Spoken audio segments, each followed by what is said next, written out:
The talk before Liverpool against Chelsea was that Cole Palmer was the best player in the league.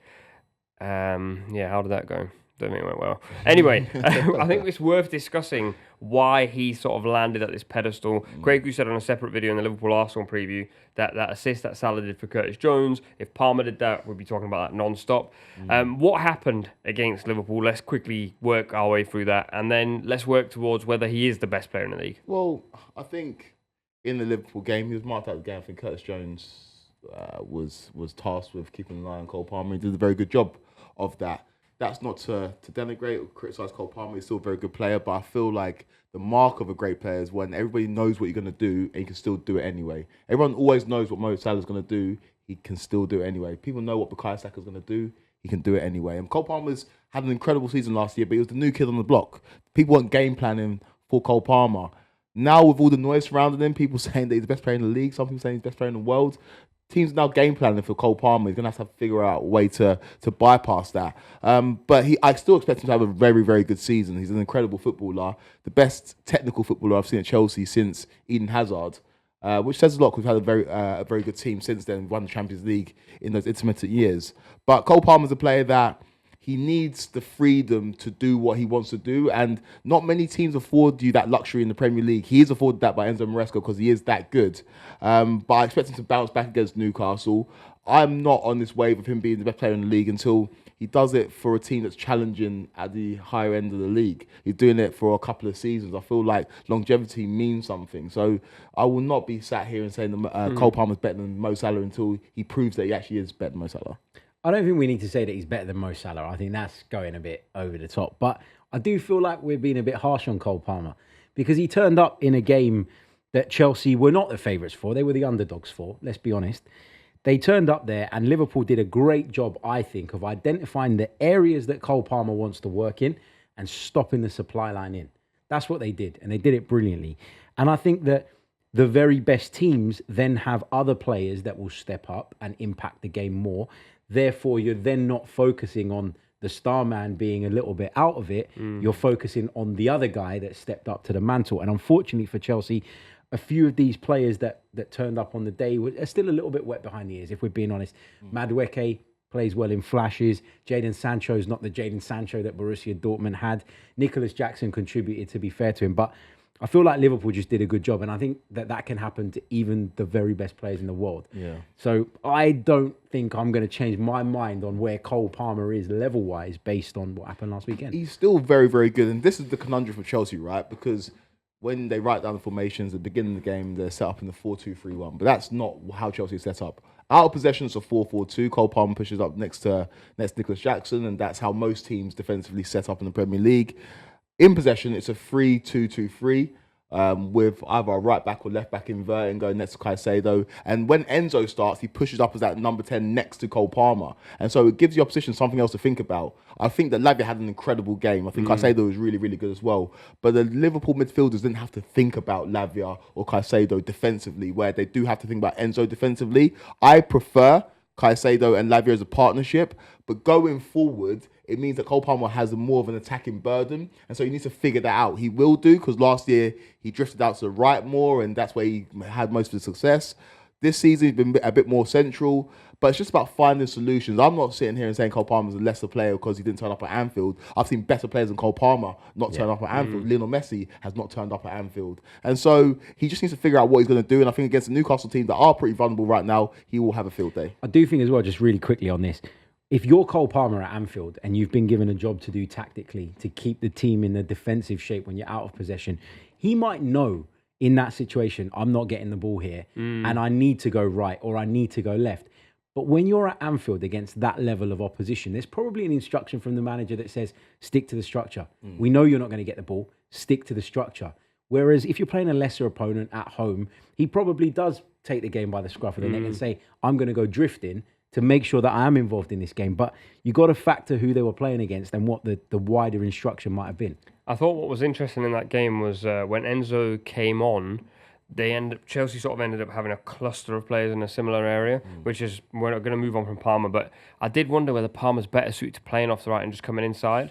And like, I don't mind him in central areas against teams lower in the table. Like this Newcastle game might suit him a lot, but then I look at the Newcastle midfielder and go, Joe Linton will do a job on him. We'll just chase him around for 90 minutes. But when you play a player off the right-hand side, they're just harder to track because the left-back will wander sometimes. Then you can drift wide. Sometimes the left-back comes inside. You can hang wide. Left-back goes on. You come inside. There's just lots more options. When you're in a central area, there's not many places you can go. I don't disagree with that. I think you're actually right. I've not really thought about that. But if you put Palmer on the right-hand side, obviously you drop Madueke and you play in Nkunku where Cole Palmer plays, I think you give Liverpool a lot more problems and a lot more things to think about, which is, I think we saw Cole Palmer last year against big teams in the league, apart from Liverpool, have a field day playing off that right-hand side and then drifting into centre. So I think that might be a solution. It's an interesting conversation because I think Foden is having sort of had that issue as well, where because he was playing wider, they're asking more of him in wide areas. But I think the game's changed so much now that your right-sided attacker isn't even really a right-sided attacker. They can come inside whenever they want. They can hang wide. Enzo's an interesting one. I had a feeling you'd mention him. What are Chelsea doing with him? Because Lavia and Caicedo, I thought looked really good against Liverpool. It's interesting you say that if Enzo goes and plays higher, you have more things to think about as a defensive side. But I think when he plays higher and he gets the ball, it doesn't suit him in those areas. And this is what, an £80 million midfielder? That's 100 million. I'm trying to be nice to him. £100 million midfielder who doesn't really have a home. It's a hard one with him because obviously he had all the off-the-field stuff, right, which didn't help in his preparation for this season. There was already a load of pressure on him going into this season because when he was absent, Chelsea seemed to do better under Mauricio Pochettino. That's what the facts tell us, the stats tell us, etc., etc. But sometimes we look at players and we look at their talent level and we go, he's got to be playing. But actually, for a manager, it's about balance first and foremost. And I just don't think he gives them the right balance. I don't watch him as much as Kweku does. He'll be able to answer this much better than me. But I don't know where I would want to use Enzo. Do I want him deep, getting on the ball, pulling the strings in like a Jorginho-style role? Do I want him as an 8, getting up and down? Do I want him a little bit more advanced than that so he's got less defensive responsibility? I can't put my finger on where he fits. And I think with Maresca, there's a clear identity around what those 3 midfielders need to look like. And I just don't think he fits in that right now. I love the fact that you brought up Jorginho because with Enzo Fernández, my biggest issue with him is the lack of physicality, right? But he's still very, very young. And with Jorginho at Chelsea and at Arsenal, you can accept it because he's a tempo setter. He dictates the tempo of a game. Enzo can't do that. I don't know. He might be able to develop that. He's still very young, but he can't do that yet. Is he a marauding number 8? No, he hasn't got the physicality to do it. Is he number 10? No, he hasn't got the deftness around the box to do it. And so I just don't know what he is. I don't know how he fits in.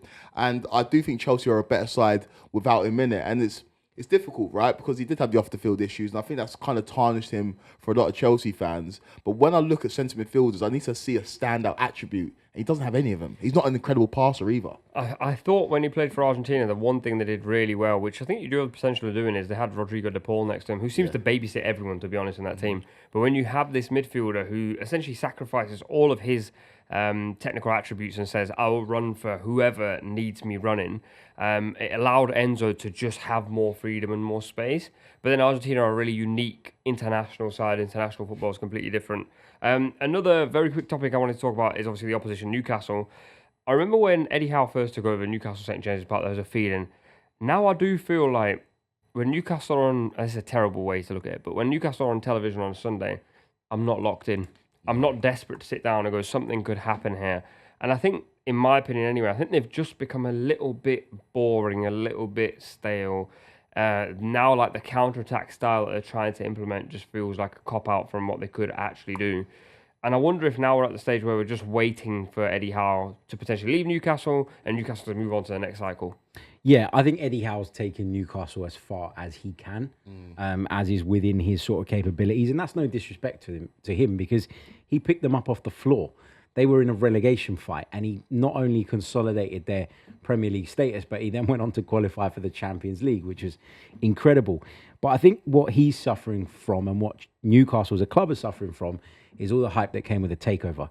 It was wealthiest club in the world. They're now going to push on and they're going to challenge everybody. And because of the rules and regulations in place, they haven't been able to exercise that wealth and go on and spend what people thought they would. There were people talking about them signing Neymar. I remember when they got taken over. And now I'm looking at a team that's got Dan Burn in it still. So, you know... I love that he always gets dragged.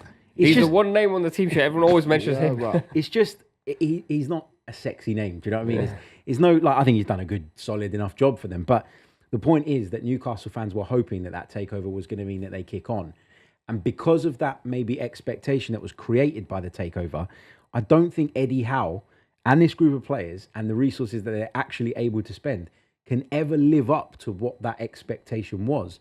And so we're always going to look at Eddie Howe and go, well, he's done an okay job, but you hit the heights of the Champions League and now you're nowhere near it, and you're probably not going to be anywhere near it come the end of the season. So is it time to move on? Do you know what brings excitement? You say they're a little bit boring. What brings excitement is those star-studded signings that even clubs that are not as wealthy as Newcastle make every summer. Newcastle didn't do that in the summer. If anything, they let players go. And if you look at this team, I know that they're boosted by the return of Tonali. That feels like a new signing, sort of, but it's not. It's just a team that seems a little bit stale right now, and there needs to be fingers pointed. I know suffered of injuries, but Isak's struggled this season. They've struggled to score goals as a result of that, and so it's a team just lacks that flair, lacks that je ne sais quoi that kind of makes you tune in on a Super Sunday and you are excited to watch the teams play. This is going to be a very good match regardless. Chelsea versus Newcastle is very exciting, and I think where Newcastle can really exploit Chelsea if they have got a chance of winning this game is Robert Sanchez. Robert Sanchez has been Chelsea's weak link for the last season and a half, I'd say. He's just flappy. He hasn't got what it takes to be a top goalkeeper in the Premier League at one of the top clubs. And there's a reason why Brighton were happy to let him go. There's a reason why he lost his place to Jason Steele. There's a reason why he lost his place to Petrovic last season. And with Enzo Maresca, what you saw of Hermansen last season with Leicester is that the goalkeeper steps into the back four, which allows either one of your fullbacks to overload and bomb on, which helps out your wingers. The reason why Jadon Sancho struggled is firstly, Cucurella wasn't playing, and secondly, Robert Sanchez doesn't provide that stepping into that back four so your fullbacks can go. And when I watch him play football, I just feel like he's a great shot stopper, but he doesn't make great decisions. So if you put some crosses in, if Anthony Gordon and Harvey Barnes can get out wide, put crosses into the box, he's a flappy keeper, they can get him out wide. Do Newcastle have the capability, though, to test him? Because they've only scored one open play goal in their last 5 matches in all competitions. So this is another problem, to take it back to Eddie Howe for just a second, where he struggled with the right balance. You know, Eddie Howe, when he was at Bournemouth, was this attack-minded manager, and people at times called him naive. At Newcastle, he's been super pragmatic at times, and I don't know where his identity sits right now, and I don't know if they've got the punch up top, even with some of the players that could potentially play. We know Gordon's a great player. Barnes is a good player. I think he's underrated.